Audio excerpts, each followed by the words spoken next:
Hello, hi, I'm Andrew Goodrich on the Board of Selectmen. I want to thank you for tuning in to this week's town update. I actually just want to start right away going over to our clerk's office, but before I do, I just want to say how amazing the staff has been over there and the volunteers. And I just want to thank all of them for all the wonderful work that they do, because it is a lot of work, and I just want people to have some patience and kindness because it is, they're doing yeoman's work. So. Thank you, Andrew. Thank you. With that, I'll say thank you, too. I have 2 election workers that have been with us for the last 3 weeks, helping us to get out 7,000 requested mailed ballots, and that's Lynn and Kathy. And also Tom Grime, our custodian here at Town Hall, has been amazingly helpful. He goes above and beyond to do the heavy lifting and get the voting booths up and all of that. But let me start off by saying as well that early voting began Saturday and Sunday, 8 to noon both days. We had a turnout of 300 voters. It went pretty smoothly. You know, we're using poll pads to check people in. But I just wanted to remind some people about early voting and mailing in your ballot. For those of you that have already received your ballot and you've mailed it back or dropped it off, I thank you immensely. We want those ballots to come back. We want to cast them all on Election Day. That's when we tabulate. The ballots are put through the machines, not before. So all the votes will be counted on Election Day by the end of the day. Also, any voter that requested a ballot to be mailed from my office can return it by dropping it off, walking it into my office, or at the ballot box at the front of Town Hall. Many voters, and I don't know why, and I'm a little confused as to why, and I know the media can cause panic in people. I understand that. But let me explain a few things. Many voters who requested a mailed ballot and received their ballot have opted to vote in person during the early voting period. Can you do that? Is that allowed? Of course it is. I'm not going to deny your right to vote. I would never do that. However, this poses delays for you if it's busy. You're asking for a second ballot. We can't just give you a second ballot. We have checks and balances. So here's what's going to happen if you choose to vote early in person when we've already mailed you a ballot. You're going to walk past the ballot that we mailed you. And of course, if you made a mistake on it, call me and we'll get you a new one. But you're going to walk past out the door to the ballot we mailed you, when in fact all you have to do is bring that ballot with you, vote it in your car, vote it in front of the TV, whatever you want to do, put it in the little brown envelope. Here's your ballot envelope. You need to sign it. The only time we'll reject a ballot is if it's not signed, okay? Once you sign it, it's fine. If we get a ballot back and it's not signed, we let you know. We don't just say, oh, forget it, we're not going to contact the voter. We let you know and we will mail you a second ballot. If time is tight, you can come in, vote early. I will let you know. Your ballot packet looks like this. The mailing envelope is postage paid. So you put your ballot in here, sign it, put it in here, drop it off in my office or in the box out front of Town Hall. It's the same procedure as when you come to vote early. When you come in to vote early, you got to wait in line. Hopefully there won't be a line. You wait in line, you fill out an envelope just like you would if the one you got mailed, same envelope. You go check in, you get a ballot. Same ballot as the ballot style I mailed you. You go to a voter booth, you vote your ballot, or you can stay home and vote the one I mailed you on your couch, okay? Bring them in. Either way, they go in a little box out front in my office if you're voting early in person. That's it. They don't get tabulated. They don't get treated any differently. All of them come into my office. We enter them in the voter registration system as being received. They get filed and cast on Election Day. So if there's any confusion about that, it's the same procedure. We mailed you a perfectly good ballot. I'm not saying you can't vote in person, but I don't understand why you would wait in line when you've already got a ballot that you could cast and just drop it off if you feel better than mailing it. So we mailed out 7,000 ballots within a week. We got them on, the 6,000 of them we got on a Wednesday. We mailed them out by the 11th, and then the last precinct we mailed the day after the holiday last week, which I believe was the 13th. So again, I ask you, please remember that if you get a mailed ballot, just bring it in, vote it, bring it in. You know, voting in person is the same exact procedure. It's the same. Yes, you can, but we have to account for your first ballots. You'll have to stop by my office first before you're allowed to vote in person, okay? And if you have any questions, feel free to call me. I'm available, okay? I think that's all I've got for today. Oh, last day to register to vote is October 24th, which is Saturday. The forms are out front of Town Hall, and you can drop them off at the handicap entrance or through the mail slot in Town Hall. And the last day to request a ballot be mailed is the 28th by 5 p.m. After that, there'll be no more mailing out ballots. And you have until noon the day before for absentee voting. Early voting stops on October 30th. It's a Friday, and it ends at noon. That's the last time that you can vote early without an excuse. So, any questions? Sorry, I know that's a lot of information, but I got to get it out there. That's great. All right. Thank you. Good. All right, thank you. I got to go back. Okay, thank you so much. I appreciate everybody's help. Thank you. So I just want to, we'll move on, but I guess I want to talk first of all about Halloween. There's been some questions. Halloween and trick-or-treating is still on, but we encourage people not to have any big parties, to be socially distanced, to be safe when you're out there, and obviously if you're not safe giving out treats, shut your lights off and do what you're supposed to do. But it's certainly still allowed. Front Street will not be closed down. But if you're still inclined to give out full-size candy bars, many of the kids I know will still be appreciative. We're still in a water drought. I know there's been a lot of rain recently, but please be conscious of this still and realize that we're still under the same restrictions, water restrictions, as before. If you've seen the news nationally, COVID is still, we're seeing numbers peak all over the country. And I know this has been still difficult and we've been in this for such a long time, but please, we need to stay vigilant. And I know Jim is going to give us an update right now, but I ask folks to continue to be as vigilant as they can moving forward. So Jim. Sure. Just to add to what the town clerk said, when you do come to vote, for your safety and the safety of our poll workers and our town employees, we ask you to please wear masks.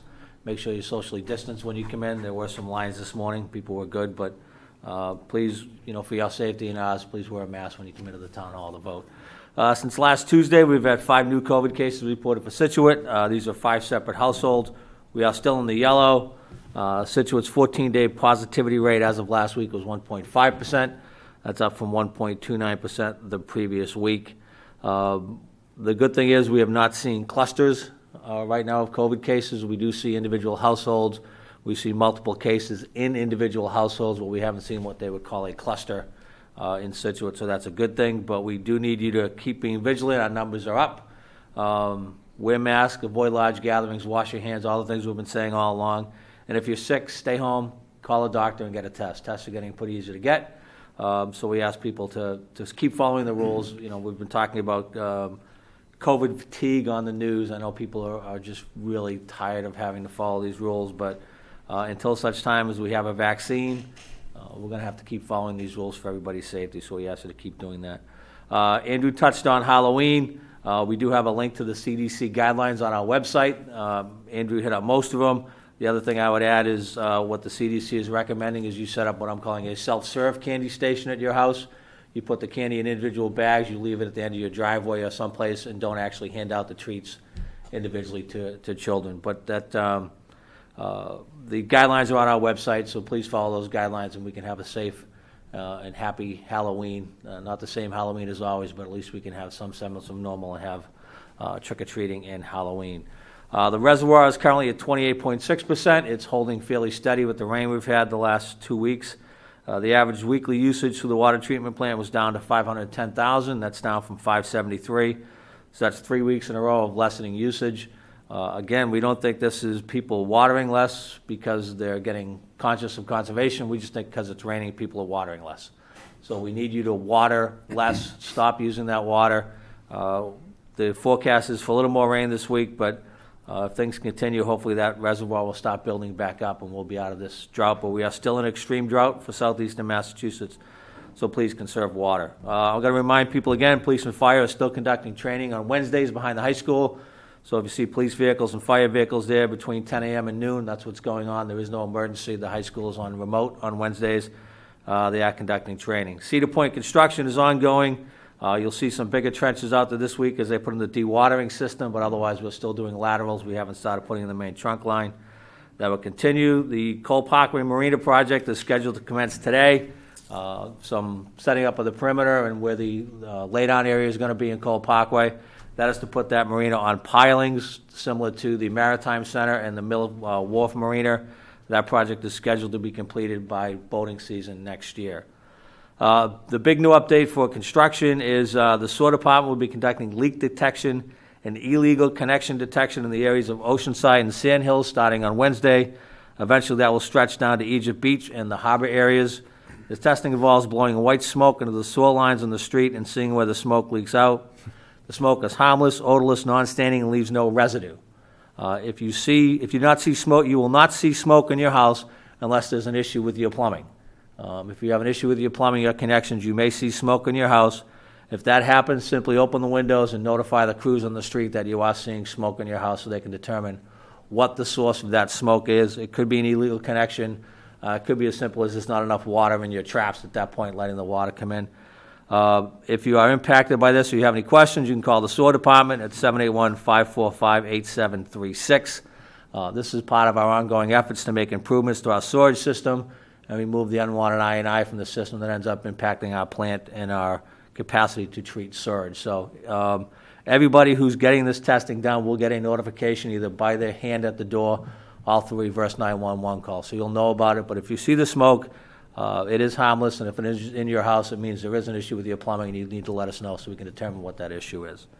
We've talked about Halloween, so finally, the last update I have is the last several days we've been having astronomically high tides.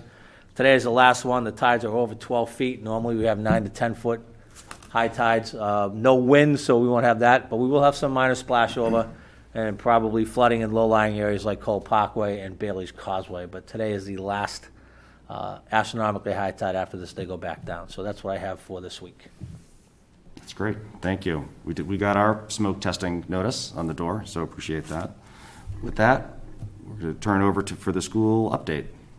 So Superintendent Burkhead, or I'll just quickly. I'm Peter Gates, Chair of the School Committee. I don't have much to offer today. I'm just going to ride on the coattails of our superintendent.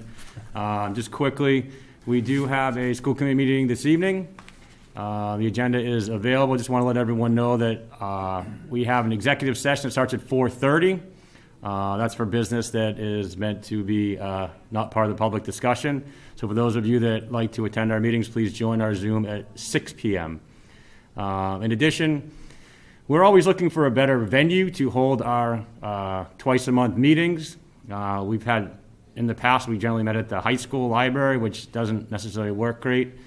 We've shifted in and out of the Gates School Dining Commons, which works well sometimes, and then most recently through our remote meetings, we're all in a classroom and Zooming.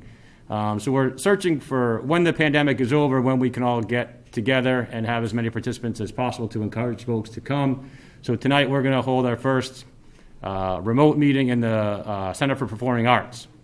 I'm going to give that a test and see how it does in terms of setup for the school committee and the superintendent, and potentially allow for participants to attend in person. So we're going to sample that out tonight, but for those that are viewing, you'll still see us on the Zoom, and hopefully you will continue to participate as you have in the past. I think our viewership is down a little bit, but I think our height of around 500 down to about 100 or maybe even fewer now. So thank you all that continue to participate and attend, and with that, I'll hand it over to Superintendent Burkhead.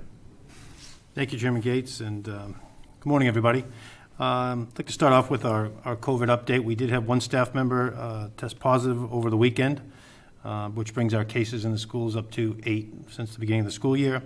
I just want to say I'm extremely proud of our staff, our students, and administrators who continue to follow strict safety protocols in our schools to, like Town Administrator Boudreau said, to stop the spread in our schools and our community. I think we've been doing a real good job with that, so thank you for that.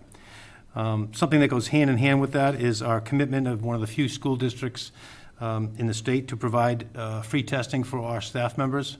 We've had up to date over 300 staff members test.